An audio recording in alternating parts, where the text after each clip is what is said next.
પ્રિય ધોરણ 10 અને 12 મારા વહાલા વિદ્યાર્થી મિત્રો, આજેથી તમારી બોર્ડની પરીક્ષાઓ શરૂ થઈ રહી છે ત્યારે આ અવસરે એક ધારાસભ્ય તરીકે નહીં પણ તમારા પરિવારના સભ્ય તરીકે તમને હું સંબોધી રહ્યો છું.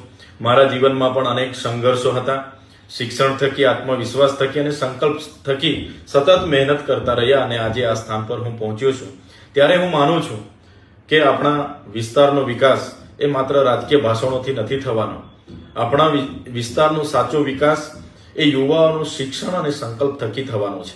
આજે જ્યારે તમે પરીક્ષાઓ આપવા માટે બેસવાના છો ત્યારે એનું લખાણ કે એના આંકડાઓ જ નહીં, પણ આજે તમે તમારા સપનાઓને આકાર આપી રહ્યા છો, તમારા પરિવારની આશાઓને આકાર આપી રહ્યા છો, તમારું આવનારા ભવિષ્યના પાયો તમે આજે મજબૂત કરી રહ્યા છો.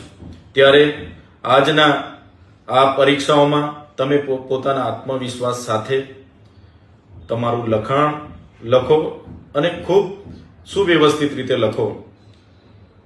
પરિવાર, તમારા માતા પિતા, ભગવાન અને અમારા જેવા આગેવાનોના આશીર્વાદ તમારી સાથે છે. અમારી શુભકામનાઓ તમારી સાથે છે અને મને પૂરેપૂરો વિશ્વાસ છે દર વર્ષની જેમ આ વર્ષે પણ આપણા વિસ્તારોમાં તમે શ્રેષ્ઠ પરિણામ આપશો અને સૌનું મસ્તક ઊંચું રાખશો એવી અપેક્ષાઓ પણ રાખીએ છીએ. બધાને ખૂબ ખૂબ શુભેચ્છાઓ અને બધાને ખૂબ ખૂબ અભિનંદન.